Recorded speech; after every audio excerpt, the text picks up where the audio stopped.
Hey everybody, Arthur here with another unboxing video. Today we have Legend Series, Avengers Infinity War, Proxima Midnight, and it is the Build-A-Figure Thanos, Build-A-Figure California Raisin, Build-A-Figure grossness, but it is supposed to be Thanos from the MCU. And as you can see, if you saw my Taskmaster review, it didn't have Infinity War. This one states it right here, and that is because this character is in the movie, and this is the MCU version, and I do prefer the comic book version, which I will show an image right now. It just looks better in my opinion, the comic book version, but you know, the MCU one, I'm sure, you know, it's not gonna disappoint me when I get it out of the package. On the side you get this amazing artwork. It looks so good. Really, really good. Not a disappointment at all. I mean, look at the detail in that face. Scar going around along the upper lip down the chin looks so badass. You do get the Avengers A on top, same artwork on this side. Then you get a little bit of information. And you get this awful, I don't know, I guess just generic pose of this figure on the back. And then you get everybody from the wave to build this guy. Iron Man doesn't come with anything though. Iron Man, no Build-A-Figure. No Build-A-Figure Iron Man. But everybody else will come with a piece of this hunk of turd. I don't know. Maybe it'll be better once I build it all together, but nobody has really told me that it looks magical when it's all together yet. So let's go ahead and release Midnight. This is one massive female figure. It is awesome. And she does come with, in my opinion, the best part besides the Infinity Gauntlet of Thanos. And I kicked his little thigh up, but it's his body. I love the texturing on this body, which you can't see because it's blurry. But yeah, I love the texturing and everything on this Thanos body. But we'll get into details when I build them, if I build them.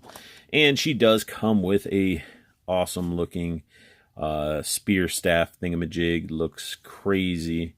Casted in a really cool gold plastic, not that macaroni and cheese craft plastic. And the sculpt, the design on this is pretty phenomenal. I'm surprised it didn't get more bent up in the package, because it is a little bit of a flimsy plastic, but nothing too crazy. Nothing that a little bit of hot water can't do to fix it, you know. And it's consistently an awesome looking staff. I mean, it's like if you had a wash to this again, you know, all this sculpt work will pop like crazy. It looks so good. Crazy futuristic spear.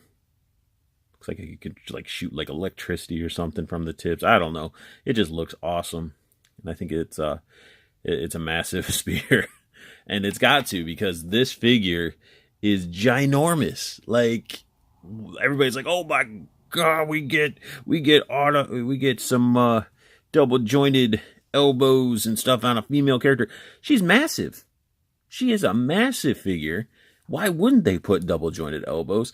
But as you can see though, with double jointed elbows, you really break up the sculpt. Like the actual, you know, you get have to put the pins in and everything, and so you can really see how it just breaks up the sculpt. A single jointed elbow would just keep this nice and smooth, especially with this nice texture, the sculpted in texture that they did in here. It's almost like a Damascus steel style sculpt, and it's throughout the figure. Her face, it's pretty awesome. The eyes on Proxima look fantastic. Nice red eyes painted in there. Can't really see this eye in there very well at all. Can't see what's going on. Just have a white pupil. Yep, can't really tell what's going on with that eye. She might have a messed up eye, but you know, her eyes are so squinty. But still looks good. The face sculpt looks good. She just looks mean and has all those like nice little like spots on her forehead and everything. Just a very, very nice looking figure. Now, one thing I do have an issue is look at that gap between her head and the ear. Like that stuff needs to be like pushed up more or something. I don't like the gappage because it's obviously face a separate part, the hair separate part and everything. So the hair and the ears are sculpted together. And the hair looks great. Looks so good. Weird little horn things look great. They're sculpted, have a texture to them. And the hair is just, I love the blue hair. Just looks good how the light hits it and everything. I don't even think it has a wash to it. It just looks just nice with the natural light hitting it. And she gets really good articulation on her head. She can look all the way down like that. And looking up, not so much. You can see how the hair just sort of wants to give.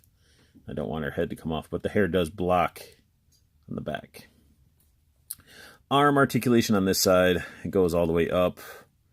You get some really good, just your typical full rotation, bicep swivel, double jointed elbow when it wants to work. There it goes. You know, you get the wrist rotation and bend, and you get this cool little gauntlet sculpted on there, which looks fantastic. Looks so good, so good. And just the texturing throughout just looks good. Now, she does have this cool armor shoulder pad on this side, and that looks really good. It doesn't really hinder the arm too much, as you can see, and you can even go forward this much. You just can't go all the way around, because then you get this little piece of armor that clips there, and that even prevents full rotation of the bicep, because you can actually see it hitting the back. So, armor looks good on the arm, and it's just sculpted throughout really nice and clean. Same double jointed elbow. This one has like little fins and stuff on it. Wrist bend, rotation, even the hands have that texture to them. Look at that. She's got the G.I. Joe, you know, little bit of ab rotation, bending, sort of. No waist swivel at all. So it's all up here. She can do pretty good splits. She can do a field goal Spartan kick. The thigh cuts there, which the thigh cut bugs me because look at the gap. Look at the gaps on my thigh cuts. I don't know if anybody else had these issues, but yeah, it's like both sides have gaps. No really detail to the butt, no crack or anything. It just she got curves. And then you got the thigh swivel, which sort of breaks up, but it's not really.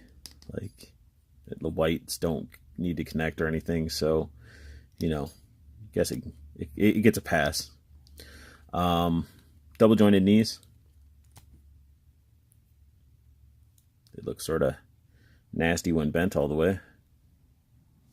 Like, look at that. That's crazy. Doesn't look the greatest, but I mean, it's a double jointed knee. You're going to be doing it from the side. No boot swivel, even though it looks like there would be a slice or something there. You guys can sort of see it reflecting above my thumb. But I think that's just a part of the sculpt. And she gets the ankle bends and pivot. Look at those. You got some heels going on. Why do they always put their female characters in heels? I don't get it. Some white paint extra right there. And then you get this side, which, you know, it's basically the same articulation, just has different sculpted details. Some more got the armor and everything, which looks great. I love that gold plastic. The marbleization just makes it look even better. Looks like real armor. But the bad part is, see this little lip there? I get that much bend to the foot. I can go all the way down and everything, but to go all the way up, like, that's as far as it stops at that lip. And then as you see, you get some nice pivoting and stuff like that. She's such a massive figure that she can hold up the old school Tobey Maguire beat up Spider-Man, I think 2 or Spider-Man 1 figure, like, from the movie. Like, tell me that is not freaking awesome. She's holding on. Like, there's nothing else, you know, supporting this figure. There's no stand. Like, look at that. She's holding him up one-handed. That is insane. That is so awesome. Like, look at that. Beautiful. Beautiful. Now let's do some size comparison. There you guys and gals have it. I mean, look at that. Look at that size comparison. You got Taskmaster, then you got Nuke, and you got Proxima, and then you got Thanos. I mean, I think she even gives Thanos a Build-A-Figure a run for his money when it comes to height. Like, even makes Nuke a massively big figure look small as well. I mean, it is pretty freaking awesome to have a very just towering female figure. I mean, it's awesome. So this pretty much sums up my unboxing and review of Proxima Midnight. If you guys like what you saw, hit that thumbs up. If you're new to my channel, subscribe, because I'm going to keep pumping out toy reviews. And as always, I want you to have the best luck hunting, keep on collecting, and have a beautiful day.